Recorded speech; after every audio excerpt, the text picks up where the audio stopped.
The Year to Their podcast, it's time to start the show. Be sure to hold on tight, here we go. Exploring all the different Disney destinations. Year to Their, it's time to start the fun. Hello, everybody, and welcome to this week's Ear to Their podcast, Walt Disney World Word of the Week.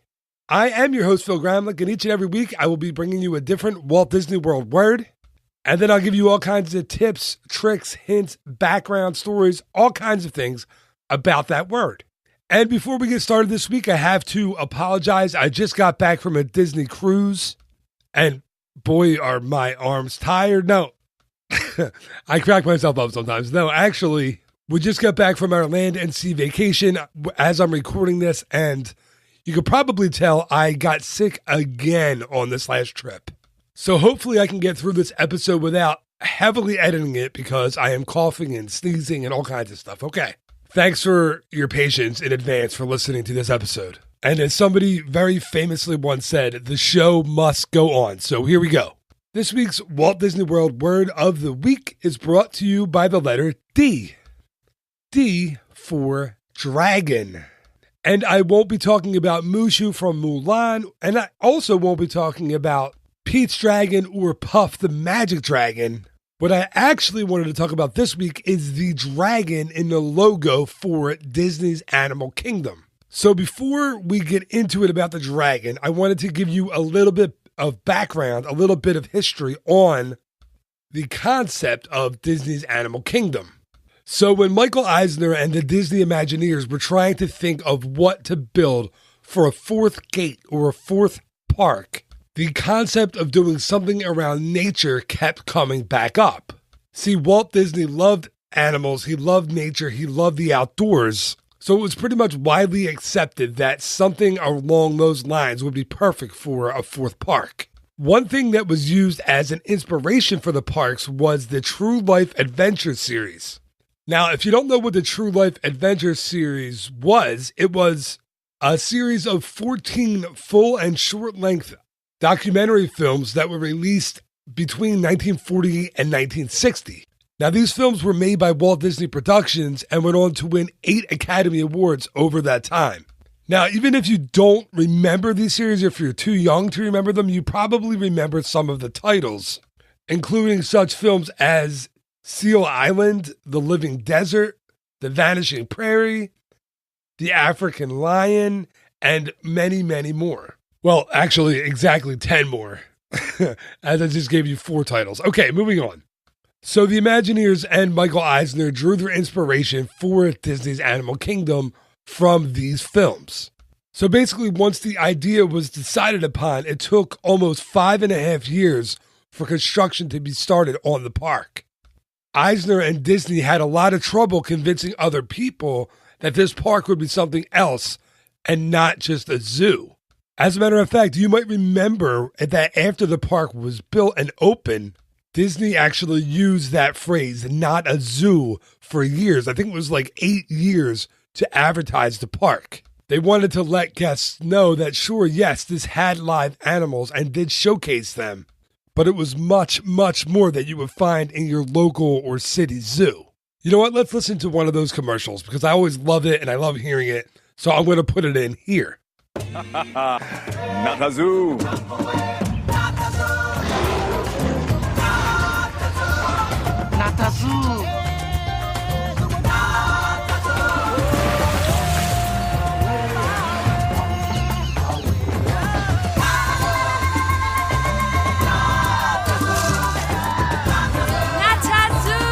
Disney's Animal Kingdom. It's many, many things, but remember it's not a zoo! I love that. Okay, so let's remember that Disney's Animal Kingdom is definitely not a zoo. Okay, so when the park opened on Earth Day, April 22nd, 1998, it was the largest theme park that the Disney company had ever built. I know what you're saying right now, right? You're saying, Phil, you're 4.5 minutes into this episode. Get to the dragon. Okay, let's get to the dragon. So when the park was conceptualized and when it was time to open it, it was set to focus on 3 different classifications of animals. animals who used to exist, so therefore the extinct ones like dinosaurs, animals who currently exist, and I don't think I have to go into too much detail about that, and animals who never existed or mythical animals. Of course, the park opened with two of those already in place, right? It opened with Dinoland USA, so we had the dinosaurs and the extinct animals, and obviously almost the rest of the entire park was dedicated to the animals of today. One thing that it didn't have, however, when it first opened was the representation of the animals that never were. So due to budget cuts and restraints, the Land of Beastly Kingdom that was originally supposed to be with the park did not open with the park in 1998.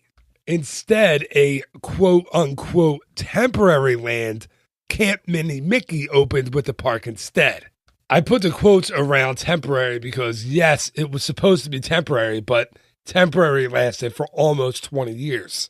Anyway, Beastly Kingdom was supposed to have some really cool attractions in it, right? There were going to be two different sides to this kingdom. One side would feature the bad or the evil animals, and the other side would feature the good animals. So the evil animal side would have featured dragons. Okay, finally the tie-in. There's the word dragons that you guys have been waiting for. So this would have featured Dragon Tower, which would be a roller coaster that would go through a burned out dragon's castle. There would have been a huge audio animatronic dragon figure on the attraction, and us as guests would have to escape from that dragon during the extent of the roller coaster.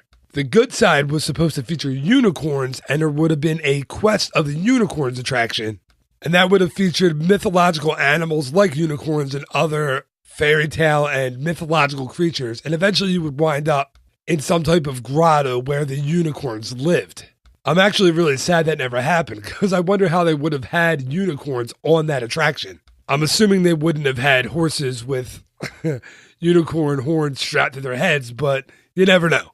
No, knowing Disney, you do know there wouldn't have been horses with horns strapped to their heads. It probably would have been some awesome kind of audio animatronic that we never got to see, unfortunately. And the other part of the good side would have featured a Fantasia boat ride that would have taken guests through the scenes of the Disney classic Fantasia. So this explains why the dragon head is featured so prominently in the Disney Animal Kingdom logo, right?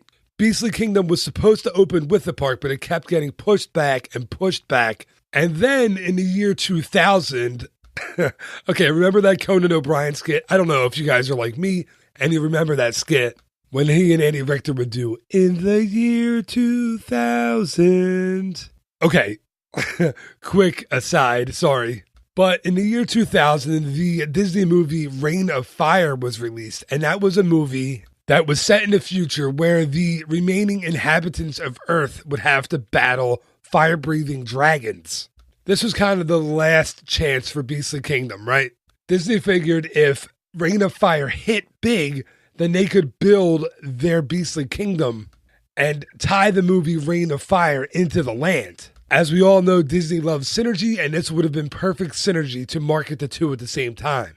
Well, despite Matthew McConaughey and Disney's top efforts, the movie flopped, and Beastly Kingdom was pretty much dropped forever, or at least postponed for an indefinite amount of time. But because it was supposed to be such a big part of the park, there were and are some elements of Beastly Kingdom that either were or still are in the park today. One thing that I remember very specifically, because I was a cast member at the time, was the dragon effect on the old Discovery Riverboats attraction. Now, if you don't remember the Discovery Riverboats, I have to tell you, you are more than likely not alone. This attraction opened with the park in April of 1998, and Disney could never really figure out what it was. Was it an attraction? Was it a mode of transportation? It never really took off. It never really figured out its own identity in that park. But back in 1998, and I believe in 1999, if you rode the Discovery Riverboats, you would pass by a cave that had burned out suits of armor outside along the shore. As you floated by the cave, fire would shoot out from the cave. And the cast member that was your captain aboard the Discovery Riverboat would tell you that that fire was from a fire-breathing dragon inside the cave. Of course, that was abandoned not too long after that, and the Discovery riverboats became the Radio Disney Cruise, where the boats would circle the Tree of Life. They would play Disney music from Radio Disney, and cast members would bring aboard small live animals for the guests to see. Obviously, that did not hit it big, and that attraction was closed permanently in 1999. So what is left, right, from the original idea of Beastly Kingdom today? Well, not a whole lot, actually. As we said, the dragon head is still visible in the Disney's Animal Kingdom logo. There is still a section of the parking lot at Animal Kingdom that is titled Unicorn, and one of the ticket booths outside the front of the park still sports a detailed dragon head statue on top. But the idea of the mythical animals and the mythical creatures is still very much alive in Disney's Animal Kingdom. In April of 2006, the very much long-anticipated attraction Expedition Everest opened in Disney's Animal Kingdom, featuring the mythical creature, the Yeti. Well, at least I think it's mythical. I mean, it's supposed to be mythical, but some people really believe in it. But hey, at least Disney honored the original concept of the park by opening an attraction with a mythical creature. And of course, Camp Mini Mickey was finally closed in January of 2014 to make way for the all-new Pandora World of Avatar. This land was just announced to be opening on May 27th of 2017, so hopefully on your next trip to Walt Disney World and to Disney's Animal Kingdom, you'll get the chance to experience these mythical creatures in person.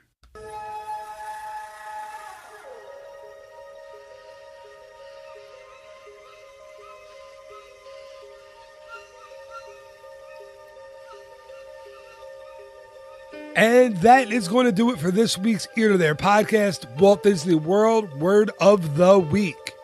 As always, thank you so much for listening. It is always greatly appreciated. I really hope you enjoyed this week's episode, just like I hope you enjoy each and every episode that I put out there. Talking about the early days of Disney's Animal Kingdom is always a really fun time for me, since this was my first job in Walt Disney World, and still to this day, this park is very special to me. Now, one thing I wanted to mention during the episode, but I kind of lost my way a little bit, was in the original concept for this park, the Disney higher-ups and the Imagineers did not want to make guide maps available for guests. At least that was the rumor that went around when I was a cast member back in the early days. I don't know how seriously this was talked about or how far up the chain it actually went, but I have to say, thank goodness that they actually included guide maps with the park. As a cast member who came on a couple of months after the park opened, I have to say it would have been almost impossible to give guests decent directions without using a guide map. I mean, that park is just so winding and so kind of confusing that if you don't have a map, you're kind of out of luck. It's a little difficult to find things.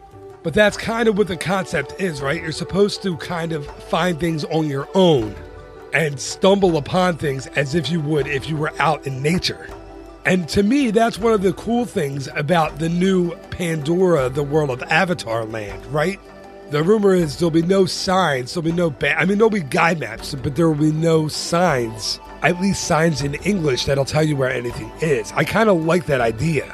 I like that it's going to be completely immersive, completely kind of focused on being in that world. So I'm super hopeful and super excited about this land, and I really hope you are too.